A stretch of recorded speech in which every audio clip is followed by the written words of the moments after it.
Hello friends, good evening. कैसे हो? I hope कि आप लोग अच्छे ही होंगे। सो फ्रेंड्स, इस वीडियो में हम लोग सॉल्व करेंगे यूपी बीएड एंट्रेंस एग्जाम 2014 के एग्जाम में पूछे गए हिंदी के 50 प्रश्नों को हम लोग इस वीडियो में सॉल्व करेंगे। फ्रेंड्स, अगर आपको इस एग्ज़ाम को अच्छे नंबरों से निकालना है तो आपको इस एग्ज़ाम के कम से कम 5 साल पुराने पेपर को सॉल्व करना होगा। पुराने पेपर सॉल्व करने का फ़ायदा ये होता है कि आपको उसमें पता चलता है कि किन किन टॉपिक से ज़्यादा क्वेश्चंस पूछे जाते हैं, किस लेवल के क्वेश्चंस पूछे जाते हैं।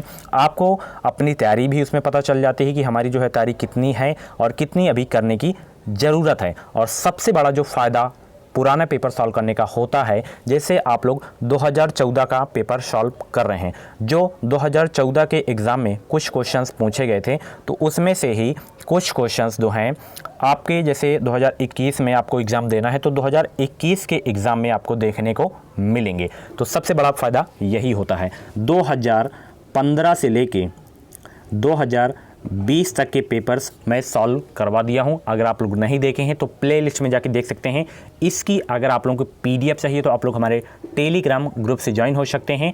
टेलीग्राम ग्रुप की लिंक इस वीडियो के डिस्क्रिप्शन बॉक्स में दी गई है। आप लोग उस लिंक के माध्यम से ग्रुप से ज्वाइन होकर हर एक पेपर्स की PDF डाउनलोड कर सकते हैं। और मैं आपको 10 साल के जो है पुराने पेपर सॉल्व करवाऊंगा। अगर आप लोग इन 10 साल के पुराने पेपर को अच्छे से तैयार कर लेते हैं ना, बहुत है आपके लिए। 2000 क्वेश्चंस इसी में से आपके हो जाएंगे और डेली तो आपकी प्रैक्टिस चलेगी। तो चलिए स्टार्ट करते हैं। पहला क्वेश्चन आप लोग यहाँ पे देख सकते हैं, तूती बोला मुहावरे का सही अर्थ क्या है? फटाफट इस क्वेश्चन का सही जवाब दें। तूती बोला मुहावरे का सही अर्थ क्या है? तो तूती बोलने मुहावरे का जो सही अर्थ है कि रोब होना।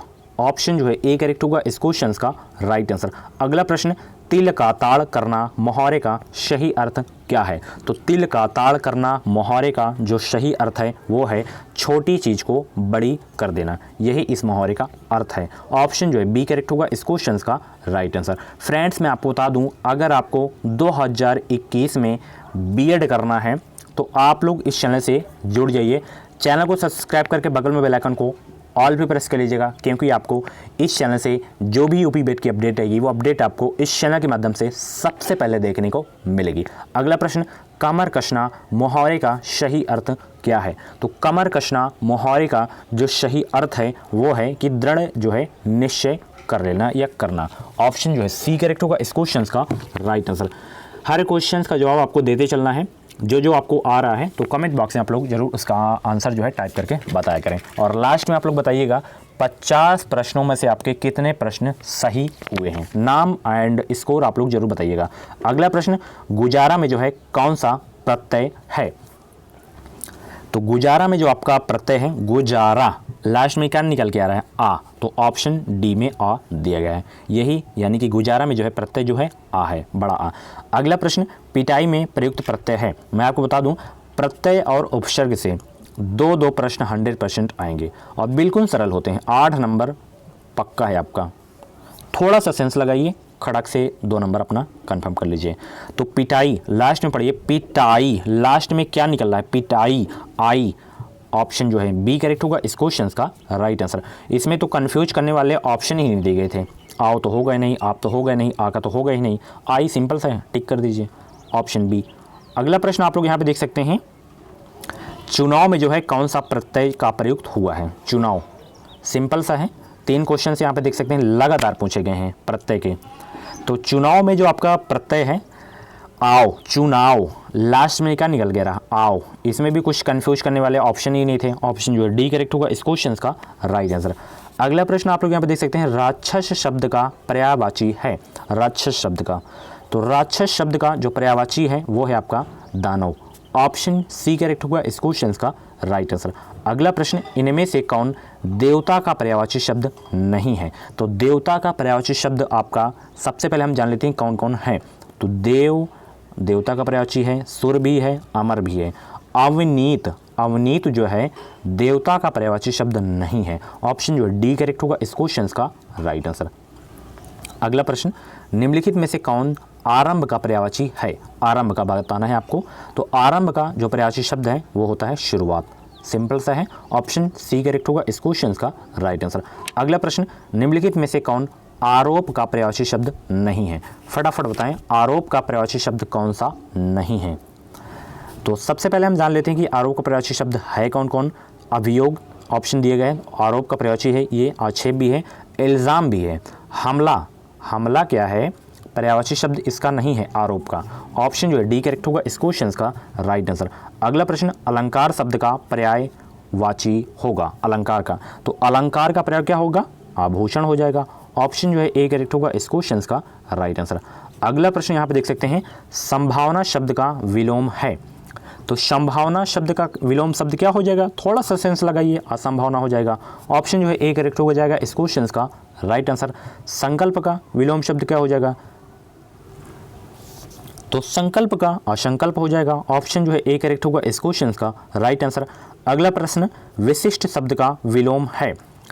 आज आपका कम से कम 50 में से 30+ स्कोर जाएगा, सबका जाएगा, स्कोर जरूर बताइएगा।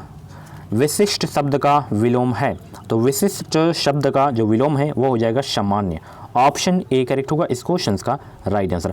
अगला प्रश्न, विकास शब्द का विलोम है, तो विकास शब्द का जो विलोम है वो हो जाएगा विनाश, विनाश। ऑप्शन ए में जो आपको दिख रहा है ऑप्शन ए। अगला प्रश्न, शत्रुता का विलोम शब्द है। विलोम से तगड़े क्वेश्चन पूछे जा रहे हैं, यहाँ पे देख सकते हैं लगातार क्वेश्चन जो है पूछे गए थे 2014 के एग्ज़ाम में। तो शत्रुता का विलोम शब्द क्या हो जाएगा, कमेंट बॉक्स में बताने का प्रयास करें। तो शत्रुता का विलोम शब्द मित्रता होगा। ऑप्शन जो है बी करेक्ट होगा इस क्वेश्चन का राइट आंसर। अगला प्रश्न, वागदान का छंद विच्छेद होगा, तो वागदान का जो छंद विच्छेद होगा वो होगा वाक धन दान। ऑप्शन ए करेक्ट होगा इस क्वेश्चन का राइट आंसर। अगला प्रश्न, उद्योग में जो है कौन सी संधि है, उद्योग में, उद्योग में जो आपकी संधि है वो है व्यंजन संधि। ऑप्शन जो है सी करेक्ट होगा इस क्वेश्चन का राइट आंसर। अगला प्रश्न देखते हैं। अगला प्रश्न ये है, व्यायाम में जो है कौन सी संधि है, तो व्यायाम में जो आपकी संधि है वो है यण संधि। ऑप्शन सी करेक्ट होगा इस क्वेश्चन का राइट आंसर। अगला प्रश्न, इसमें आपको शुद्ध वाक्य का सही चयन करना है। चारों को अच्छे से पढ़िए फिर बताइए शुद्ध वाक्य कौन सा है चारों में से। तुलसी और सूर अवधि और व्रज भाषा के श्रेष्ठ कवि हैं। तुलसी और सूर क्रमशः अवधि और व्रज भाषा के श्रेष्ठ कवि हैं। ऑप्शन बी में जो आपको दिख रहा है वाक्य, यही जो है शुद्ध वाक्य है, बाकी आपके जो हैं गलत हैं। पहला तो गलत ही था, दूसरा सही हो जाएगा, बाकी चेक करने की आपको आवश्यकता ही नहीं है। ऑप्शन बी करेक्ट होगा इस क्वेश्चन का राइट आंसर। अगला प्रश्न, कौन सा शुद्ध है, तो इसमें जो आपका शुद्ध होगा पढ़ते हैं पहले। स्वामी दयानंद सरस्वती ने हिंदी के द्वारा जनता को जगाया। स्वामी दयानंद सरस्वती ने हिंदी द्वारा जनता को जगाया था, ठीक है, के द्वारा नहीं। ऑप्शन ए गलत हो जाएगा, ऑप्शन बी जो है सही होगा, बाकी चेक करने की जरूरत नहीं है। ये भी उसी तरह आपको बताना है। उन्हें एक पुत्र है, उनको एक पुत्र है, उनका एक पुत्र है, उनके एक पुत्र है, कौन सा सही है ये आपको बताना है। उन्हें एक पुत्र है ये तो गलत है, उनको एक पुत्र है ये भी गलत है, उनका एक पुत्र है ये भी गलत है, उनके एक पुत्र है ये क्या है, सही वाक्य है। ऑप्शन जो है डी करेक्ट होगा इस क्वेश्चन का राइट आंसर। अगला प्रश्न उसी तरह है, शुद्ध वाक्य का हमें चयन करना है इसमें। पिछले सोमवार को स्कूल बंद है ये गलत है, पिछले सोमवार को स्कूल बंद रहेगा ये भी गलत है, पिछले सोमवार को स्कूल बंद होना है ये भी गलत है, यानी कि पिछले वर्ष की बात, पिछले दिनों की बात हो जा रही, भूतकाल की बात हो रही है, ठीक है। पिछले सोमवार को स्कूल बंद था, ऑप्शन जो है डी करेक्ट होगा इस क्वेश्चन का राइट आंसर। अगला प्रश्न देखते हैं। अगला प्रश्न आप लोग यहाँ पे देख सकते हैं, निम्नलिखित प्रश्नों में दी गई पंक्तियों में जो है प्रयुक्त रस के लिए 4 विकल्प दिए गए हैं, इनमें से एक विकल्प सही है, सही विकल्प का चयन कीजिए। अखियाँ हरी दर्शन की भूखी, कैसे रहे रूप रस रांची, ए बातियाँ सुनी रूखी, इसमें कौन सा रस है ये आपको बताना है। तो इसमें जो आपका रस है वो है वियोग श्रृंगार रस। ऑप्शन बी करेक्ट होगा इस क्वेश्चन का राइट आंसर। अगला प्रश्न, मन रे तन कागज का पुतला, लागे बूंद विनस जाए, छिन में गर्भ करे क्यों इतना, इसमें कौन सा रस है, तो इसमें जो आपका रस है वो है शांत रस। ऑप्शन डी करेक्ट होगा इस क्वेश्चन का राइट आंसर। ये रहा मोस्ट इंपॉर्टेंट क्वेश्चन, सर्वश्रेष्ठ रस किसे माना जाता है, तो सर्वश्रेष्ठ रस जो माना जाता है वो माना जाता है श्रृंगार रस को। ऑप्शन जो है डी करेक्ट होगा इस क्वेश्चन का राइट आंसर। जुगुप्सा किस रस का स्थायी भाव है? स्थायी भाव से एक क्वेश्चन 100% आते हैं। तो इस जुगुप्सा किस रस का स्थायी भाव है? तो ये है आपके विभत्स रस का स्थायी भाव है। ऑप्शन जो है सी करेक्ट होगा इस क्वेश्चन का राइट आंसर।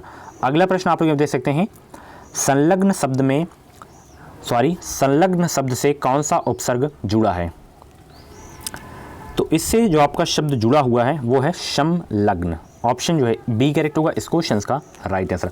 अगला प्रश्न, दुःसाहस शब्द में उपसर्ग जुड़ा है, इसमें कौन सा उपसर्ग जुड़ा हुआ है? तो इसमें जो आपका उपसर्ग जुड़ा है वह है दुष। ऑप्शन ए करेक्ट होगा इस क्वेश्चन का राइट आंसर। अगला प्रश्न, शुद्ध वर्तनी वाला शब्द छांटिए। तो शुद्ध जो है आपका पौराणिक, ऑप्शन ए में जो आपको दिख रहा है यही आपका शुद्ध वाक्य है। ऑप्शन जो है ए करेक्ट होगा इस क्वेश्चन का राइट आंसर। अगला प्रश्न, निम्नलिखित में से किस शब्द की वर्तनी सही है? अंतर्राष्ट्रीय इसमें दिया गया है शब्द, अंतर्राष्ट्रीय का शुद्ध रूप क्या होगा ये आपको बताना है। अंतर्राष्ट्रीय ऑप्शन बी में जो आपको दिख रहा है यही इसका शुद्ध वाक्य है। अगला प्रश्न आप लोग यहाँ पे देख सकते हैं, इनमें से कौन सा शब्द शुद्ध है? अंतर्निहित जो होता है किस तरह से लिखा जाता है, शुद्ध कौन सा है? तो अंतर्निहित सी में जो आपको दिख रहा है यही इस वाक्य का जो है शुद्ध रूप है। ऑप्शन सी करेक्ट होगा इस क्वेश्चन का राइट आंसर। अगला प्रश्न, राधा कृष्ण में कौन सा समास है?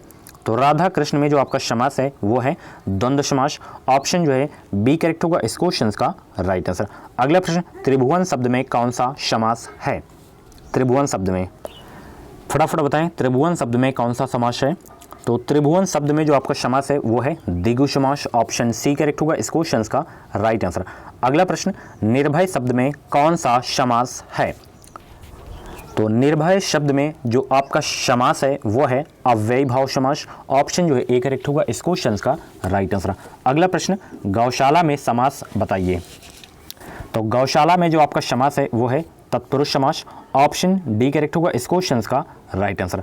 अगला प्रश्न, दोहे में कितने चरण होते हैं? मोस्ट इंपॉर्टेंट क्वेश्चन है फ्रेंड्स। आपको पीडीएफ डाउनलोड करके जितने भी 50 क्वेश्चंस इसमें थे इन क्वेश्चंस को आपको अच्छे से अपने नोटबुक में नोट कर लेना है। तो दोहे में कुल कितने चरण होते हैं? तो दोहे में जो चरण होते हैं वो होते हैं 4 चरण। ऑप्शन बी करेक्ट होगा इस क्वेश्चन का राइट आंसर। अगला प्रश्न, ध्रुव सौमनी के रचयिता कौन है? तो ध्रुव सौमनी के जो रचयिता हैं वो हैं Jaishankar Prasad. Option A correct होगा इस क्वेश्चन का राइट आंसर। ये रहा अगला प्रश्न, इंपॉर्टेंट क्वेश्चन है, कलम का सिपाही के लेखक कौन है? तो कलम का सिपाही के जो लेखक हैं वो हैं अमृत राय। ऑप्शन बी करेक्ट होगा इस क्वेश्चन का राइट आंसर। अगला प्रश्न, बाबा बटेश्वर नाथ के रचनाकार हैं? तो बाबा बटेश्वर नाथ के जो रचनाकार हैं वो हैं नागार्जुन। ऑप्शन ए करेक्ट होगा इस क्वेश्चन का राइट आंसर। अगला प्रश्न आप लोग यहाँ पे देख सकते हैं, जिसका कोई शत्रु पैदा ही ना हुआ हो वह कहलाता है? तो वह कहलाता है आजाद शत्रु। ऑप्शन बी करेक्ट होगा इस क्वेश्चन का राइट आंसर। अगला प्रश्न, धन को व्यर्थ ही खर्च करने वाला होता है? तो धन को व्यर्थ ही खर्च करने वाला होता है वह होता है अपव्ययी। ऑप्शन डी करेक्ट होगा इस क्वेश्चन का राइट आंसर। अगला प्रश्न, जिसके हस्ताक्षर नीचे अंकित हो उसके लिए एक वाक्य या शब्द क्या होगा? तो जिसके हस्ताक्षर नीचे अंकित हो उसके लिए जो वाक्य होगा अधो हस्ताक्षर करता। ऑप्शन सी करेक्ट होगा इस क्वेश्चन का राइट आंसर। अगला प्रश्न, कमल नयन को छाड़ी महात्म और देव को ध्यावे में कौन सा अलंकार है? तो इसमें जो आपका अलंकार है वो है रूपक अलंकार। ऑप्शन डी करेक्ट होगा इस क्वेश्चन का राइट आंसर। अगला प्रश्न, समूहवाचक संज्ञा का उदाहरण है? तो समूहवाचक संज्ञा का जो इसमें उदाहरण है वो है अंगूर। अंगूर क्या है? समूहवाचक संज्ञा का उदाहरण है। ऑप्शन बी करेक्ट होगा इस क्वेश्चन का राइट आंसर। अगला प्रश्न, लड़का दौड़ता है, इस वाक्य में लड़का किस संज्ञा का उदाहरण है? तो लड़का जो आपका उदाहरण है वो है जातिवाचक संज्ञा का उदाहरण है। ऑप्शन जो है बी करेक्ट होगा इस क्वेश्चन का राइट आंसर। अगला प्रश्न, संज्ञा विकारी शब्द होते हैं, इनमें से कौन संज्ञा शब्दों में विकार उत्पन्न नहीं करता है? तो विशेषण जो है नहीं उत्पन्न करता है। ऑप्शन डी करेक्ट होगा इस क्वेश्चन का राइट आंसर। अगला प्रश्न, घर पर माँ है, इस वाक्य में पर किस कारक की विभक्ति है? तो पर जो है आपकी अधिकरण कारक की विभक्ति है। ऑप्शन सी करेक्ट होगा इस क्वेश्चन का राइट आंसर। अगला प्रश्न, राम ने कहा कि वह बाजार जा रहा है, इस वाक्य में वह है, इस वाक्य में जो आपका वह है आपका सर्वनाम। ऑप्शन बी करेक्ट होगा इस क्वेश्चन का राइट आंसर। अगला प्रश्न, निम्नलिखित में से कौन सर्वनाम का भेद नहीं है? तो सर्वनाम का जो आपका भेद नहीं है वो है गुणवाचक, बाकी पुरुषवाचक, प्रश्नवाचक, निजवाचक ये सब क्या है, सर्वनाम के भेद हैं।